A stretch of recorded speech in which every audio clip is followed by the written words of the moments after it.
Ladies and gentlemen, welcome back to the ASIAL Security Insider podcast. And today we are talking about the new Security Horizon report from ASIAL. They'll correct me on the actual proper name for it in a minute. But the report has been commissioned by ASIAL through the Australian Security Research Centre to look at where the security industry is going over the next 5 years and what we need to do to get there. Joining us on the podcast today, we have Brian Decaires, CEO of the Australian Security Industry Association Limited, Dr. Gavril Schneider, Senior Researcher and Director at the Australian Security Research Centre. We have Nicholas Martin, who is the current Chairman of the Forum of Australian Security Executives, and we have Cameron Smith, who is the Director of Security, Licensing and Enforcement for SLED with New South Wales Police. Gentlemen, welcome to the podcast. Actually, we'll start with you, Gav. You can kick off by telling us, what is the Security 2025 report? So it's Australia's largest study into the security industry, where we looked at where the industry is at now and where we think the industry will be in 2025. Okay.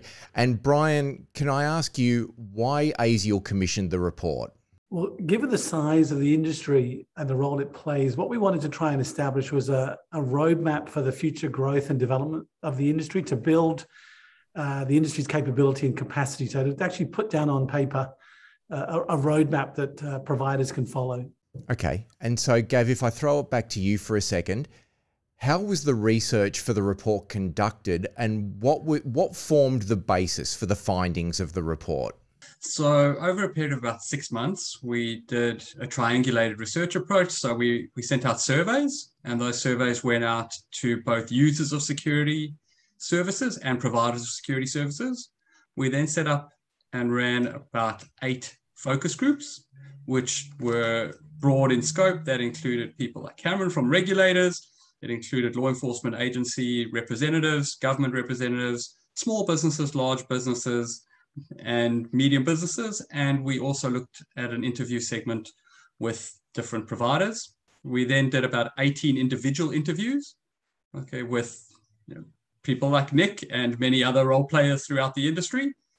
And then we ran a really robust literature review, which is at the end of the report, 30 plus different publications, and try to put that all together to give us a picture of, firstly, where we're at, and secondly, where we're going, but also to kind of understand different perspectives. And I think we'll probably explore it through this interview. That was really fascinating to see the different perspectives. We're all talking about the same industry, but between users, providers, and regulators and international best practice, there's quite a few different perspectives. But to support Brian's point, one of the things that was really impressive is how big and influential and critical the private security industry is to the functioning of Australia's economy as a whole. Yeah, and I think that's something that the industry has recognised for some time now. Now, there were a couple of key findings that came out of this report. And obviously, for those people who want to read the report, you can go to www.asial.com.au, asial.com.au, and you can get a copy of the report there. But it's a 100-page report, so we're not going to have time to go into every single nuance of the report on this series of podcasts. But I want to start with one of the first key recommendations that the report makes, which focuses on the need for national licensing and standards and recognition across state borders. Now, this is something that the industry has been struggling with for, dare I say, the better part of 20 years. So how is it that you think we're going to achieve that, or that we might want to achieve that in the next 5 years? And Cameron, I'm going to be interested in your feedback on this coming from a regulator's point of view. But, Gav and Brian, but perhaps starting with you, Gav, what are we going to do differently over the next few years that hasn't been done over the last 20 years? I think there's a few things to kind of highlight. And the first one was that no one party can be solely responsible for a professional, robust security industry. And for too often, there's been this, it's the regulator's fault. It's the buyer's fault. It's the supplier's fault. And one of the key things we found is actually, if we want to have this industry that is global best practice, it's not going to happen by one party doing one thing. So that's the first part. The second part, before I hand over to Brian, was that there were vastly different agendas being driven by the different state regulators, and it was quite clear early on that it's kind of hard for them to get on the same page. And it was as a result of that we suggested that potentially a federal structure like Home Affairs sets up a security industry coordination office to try and assist the states in getting on the same page, because I think it's really hard for the individual states to do that. Yep. Brian, your thoughts on the subject? I echo basically what Gav said. I mean, I think what the report finds is that you need to have a coherent approach. An industry on its own can't achieve that. It really needs to bring all the parties. So certainly regulators have a role, end users have a significant role in helping to arrive at that destination. But I think we need to get on the same page and agree on the destination, and then start working towards that destination, because we've skirted around this issue. I think we first put a position to the police ministers, a meeting back in 1996. I think COEG flirted with the idea in the late noughties in about 2008, 2009. And we're still inching, I think, closer, but I think we need a coherent approach, and it needs everybody to work together. So Cameron, obviously as the Director of Security Licensing and Enforcement for New South Wales, you're intimately familiar with this. And this is probably a question that you get perhaps more so than any other, I would dare suggest. What is it right now, to your mind, that's preventing this from happening? Because again, to repeat my earlier point, we seem to have struggled with this for almost 2 decades now.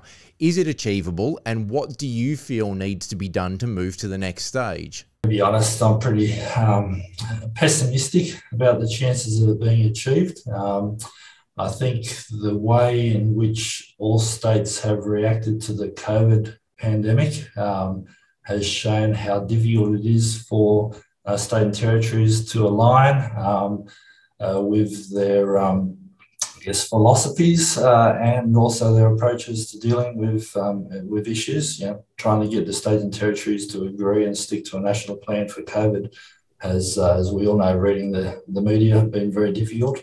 And we've seen that in the security space. I mean, there's just completely different philosophies underlining these issues. I mean, I've been around involved in the regulation industry for 18 years now. So I was here through the whole COEG process, which Brian mentioned, and all states and territories agreed to a set of guiding principles through that process. And everyone said that they had implemented those principles, but they all did it in very different ways with varying degrees of effectiveness. And I really don't know how we get to a national point of view. I understand industry's desire for it. I have a strong desire for it as well, but I just don't see it on the immediate horizon. Let me ask then, if the appetite were there at a federal level to make this happen, whether it be for things like a national security capability, surge capability for national events, surge capability in the event of a major attack, or things like that, if there were an appetite at a federal level, is this something that the federal government can push through if they wanted to, or does it really have to come down to the individual states? Well, I'm not aware of any occupational licensing scheme that is administered federally or guided federally, as the report suggests, with a coordination office. Probably the best precedent that I can think of is the way that the Commonwealth took over regulation of the vocational education and training industry. VTAB in New South Wales and the equivalents were abolished and replaced with the national ASQA, Australian Skills Quality Authority. So there is some precedent there, whereas a clear need to be consistent in the regulatory approach across the country. But there's no other precedents that I'm aware of. I mean, the Commonwealth Government considered it in terms of the establishment of a National Occupational Licensing Authority, which very quickly folded when the states and territories couldn't agree on those harmonised standards. Okay. But before we move on to the next recommendation, there is one more question I want to ask you, Cameron, because I think this is something that comes up time and time again, and I know that you and I have discussed this before, and I think we need to try and do our best to put paid to it. This is not a revenue issue, am I correct? It's not like all the states are trying to protect this big pot of gold that they get out of security licensing and registration. You've explained to me before, this is actually a cost exercise for you. You don't make money out of security licensing. I'd be surprised if any jurisdiction is doing better than breaking even. I mean, when we look at the licensing fees, yes, if you only consider SLED's costs, there's probably a slight profit, but you incorporate, all the indirect costs, both within police and across the government, in servicing the regulation. Take, for example, the legal fees that go with us defending matters at courts and tribunals. They're not covered in SLED's budget. You add in all those, and we'd be making a loss. So then, building on this point, Gav, one of the next things that you mentioned in the report was the need for the creation of a security industry coordination office within the Home Affairs Ministry to facilitate rather than direct achieving national regulatory reform. I mean, obviously, some of the basis for this finding, I assume, was driven around the need for national licensing, but what is this office that you're talking of, and how would that work? Obviously, there were limitations in how far we could go with the research, and those specific mechanisms would obviously have to be worked out by the government themselves. But bearing in mind, Home Affairs has the primary responsibility for national security, it makes logical sense that something like this would sit there. And looking at legislation, for example, like the security of critical infrastructure, coming through, it's been driven by Home Affairs, and therefore is probably heavily reliant on the private security industry to make that sort of legislation actually work. So it's a logical footprint that, between cybersecurity risk, physical security, and critical infrastructure risk, and the points you raised around surge capability, it makes sense that there is a structure that drives the development capability and, to a degree, enforcement of standards, in a uniform way across the country. And without that, it's exceptionally difficult for A, providers, B, users, and C, regulators to be able to drive an industry best practice forward.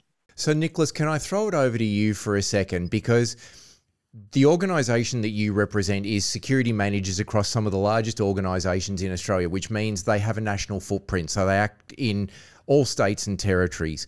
What sort of impact does this lack of nationally consistent regulation and licensing have on your organisation and the organisations that you are also part of FASE? And what would it mean for you as a user of security to have a nationally consistent approach to security licensing? Thanks, John.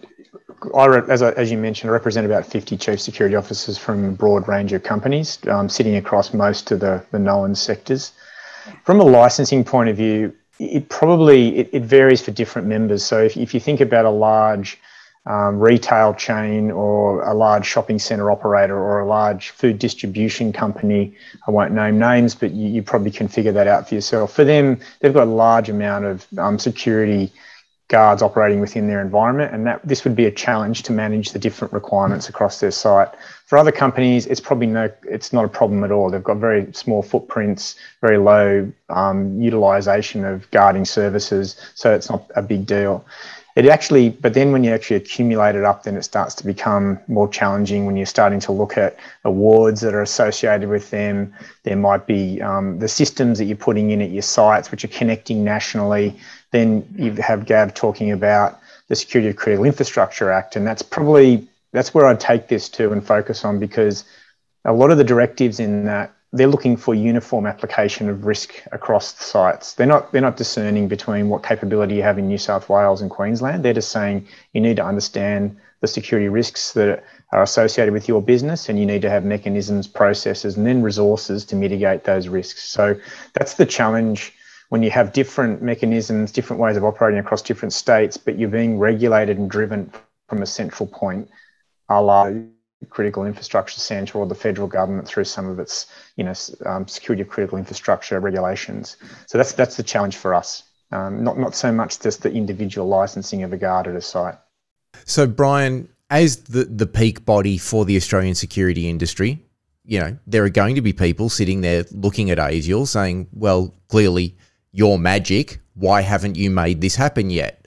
Talk us through this and what ASIAL's plan is to try and move this to the next step, and what the industry can do to help ASIAL do that, because it seems, based on the findings of the report, that this is one of the key areas that really has to happen in order for us to take it to the next level. I think the challenge of getting all the states to align is a little bit like herding cats.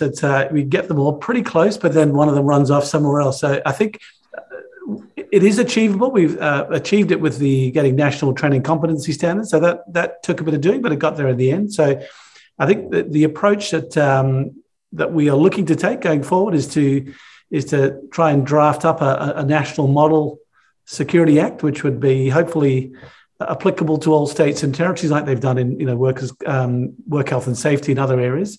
I think you need to give some answers rather than just hope that the states all get a bolt of inspiration and come on board. So the idea is to try and provide a framework from which we can actually start a discussion and actually get as I said before, to have a destination to say within the next 3 to 5 years, we would like to get to this point, because I think it is in the national interest to have a better skilled, more professional, better respected industry. It is in the interest of the national economy. So we've got to find a way to do it.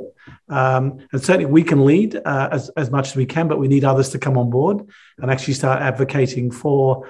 I'm not sure we'll ever get to the point of having a national license, but I think if we can get to national consistency, that is a major step forward in getting to where we want to get to as an industry. And that just does not just apply to the protective security services side. It also applies to the technical electronic security sector and also the cyber security sector, these are all areas that are going to mushroom in the next 3 to 5 years. And we need to address all those areas, not just the physical and the protective world. The virtual and the physical worlds are actually colliding now. So we need to put in place mechanisms to address those challenges. Yeah. But if we can get to a point of nationally consistent standards for training, then do we actually need a national license, or is mutual recognition of licensing enough? Well, mutual recognition only applies to individuals, not to businesses. So what we would like to see is consistent compliance and enforcement across all jurisdictions, and different jurisdictions. Obviously, the licensing systems talking to each other, so you have the movement and mobility of people, but you want to know who those people are, because you want only appropriate people working within the industry, professional people. And I think that's where we have an issue at the moment, where we have, for example, in some states where student visa holders are allowed to work, in others they're not. And our view is pretty well known on that we don't think they should. But until we actually address that, the issue of mutual recognition will continue to be a bugbear. It's not going to happen until we actually get that consistency. So we've got a chicken or the egg. We've got to fix the licensing requirements across jurisdictions before we can fix the mutual recognition. Ladies and gentlemen, that is all we have time for in this episode. I would like to thank our panel, Brian, Gav, Nicholas, and Cameron. And don't forget to join us for the next installment of this 3-part series, when we will discuss the need to increase the role of security professionals in corporate governance, as well as the importance of improving the industry's image. If you would like more podcasts like this one, there are plenty of them in the ASIAL Security Insider series. You can find them on Blueberry, Spotify, Google Play, iTunes, and many other fantastic podcast places. And we will look forward to talking to you again next time. Thank you.